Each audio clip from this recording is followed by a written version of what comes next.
नमस्कार दोस्तों, आज के हमारे इस वीडियो में हम आपके लिए अहोई अष्टमी व्रत की पौराणिक कथा लेकर आए हैं। एक समय की बात है, किसी नगर में एक साहूकार अपने 7 बेटे, 7 बहुएं और एक बेटी के साथ रहता था। दीपावली से कुछ दिनों पहले घर के आंगन को लीपने के लिए साहूकार की बहुएं और उसकी बेटी मिट्टी लेने के लिए गईं। मिट्टी खोदते समय साहूकार की बेटी की खुरपी से स्याऊ के बच्चे मर गए। यह देखकर स्याऊ नाराज हो गई और बोली, जिस तरह तूने मेरे बच्चे मारकर मुझे निसंतान किया है, उसी प्रकार मैं तुझे भी निसंतान कर दूंगी। मैं तेरी कोख बांध दूंगी। यह बात सुनते ही साहूकार की बेटी डर गई और उसने अपनी सभी भाभियों से अपने बदले कोख बंधवाने के लिए कहा, परंतु उसकी सभी भाभियों ने मना कर दिया। लेकिन सबसे छोटी भाभी ननद के बदले अपनी कोख बंधवाने को तैयार हो गई। उसके बाद से जब भी छोटी बहू के कोई संतान होती, वो 7 दिनों के बाद मर जाती थी। हर साल अहोई अष्टमी का व्रत आता। एक तरफ उसकी सभी जेठानियां व्रत करती, कथा सुनती और अपनी संतान की लंबी उम्र की कामना करती, तो दूसरी ओर छोटी बहू अपने घर में रोया करती। ऐसे ही समय बीतता गया। एक दिन एक ब्राह्मण को बुलवाया गया और इसका समाधान पता लगवाया गया। तो वह ब्राह्मण बोले कि इस श्राप से मुक्ति के लिए तुम्हें सुरई गाय की सेवा करनी होगी। सुरई गाय स्याऊ की सहेली है।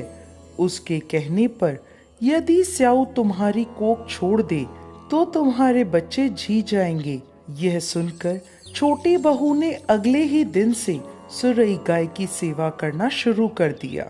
वह प्रतिदिन सुबह तड़के उठकर उसका गोबर आदि साफ कर देती, उसे चारा डाल देती और साफ पानी भर दिया करती थी। सुरई गाय ने सोचा, ये सुबह सुबह मेरी सेवा कौन करता है, इसका पता लगाना होगा।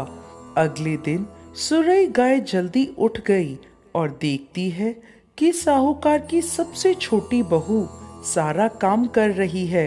यह देखकर सुरई गाय बोली, तुम किस लिए मेरी सेवा कर रही हो?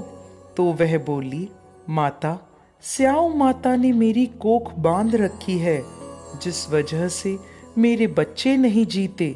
यदि आप उनसे कहकर मेरी कोख खुलवा दो तो मैं आपका बहुत उपकार मानूंगी। यह सुनकर सुरई गाय उसके साथ 7 समुंदर पार स्याऊ माता के पास चल दी।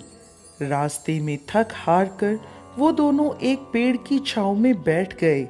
जिस पेड़ के नीचे वो दोनों बैठे थे, उस पेड़ के ऊपर गरुड़ पंखनी का घोंसला था, जिसमें उसके छोटे छोटे बच्चे थे।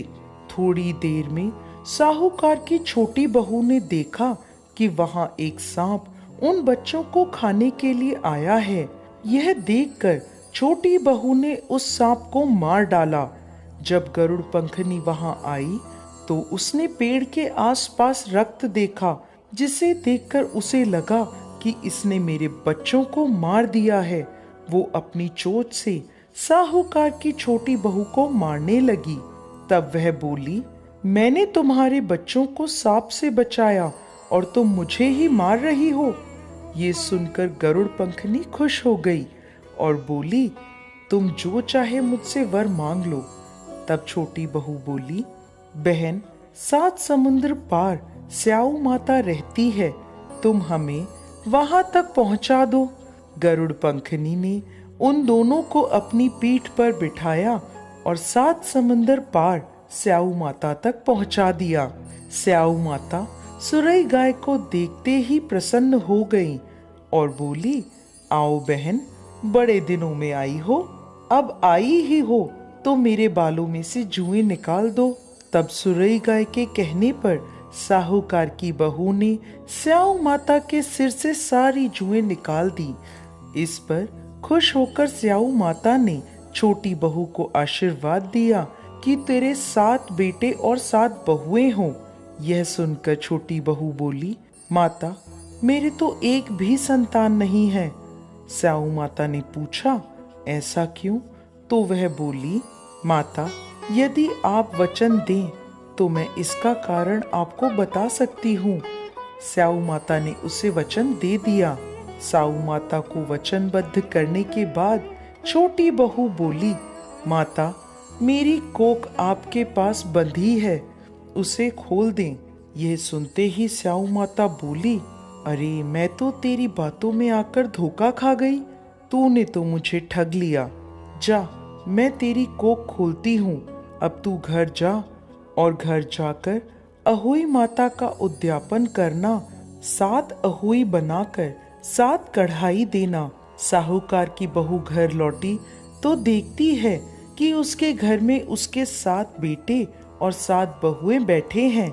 यह देखकर वो बहुत प्रसन्न हुई। उसने 7 कढ़ाई और 7 अहोई बनाई और अहोई अष्टमी का उद्यापन किया। उधर दूसरी ओर जेठानियां बोली, चलो सब जल्दी जल्दी पूजा कर लो, अभी छोटी बहू का रोना धोना शुरू हो जाएगा। जब काफी देर तक उसकी आवाज नहीं आई तो भाभियों ने अपने बच्चों को पता लगाने भेजा। बच्चों ने आकर बताया, माँ, वहां तो उद्यापन का कार्यक्रम चल रहा है।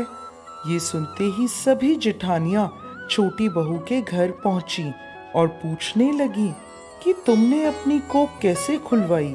तब वह बोली, भाभी, साऊ माता ने मुझ पर कृपा करी और मेरी कोख खोल दी। सभी लोग अहोई माता की जय जयकार करने लगे।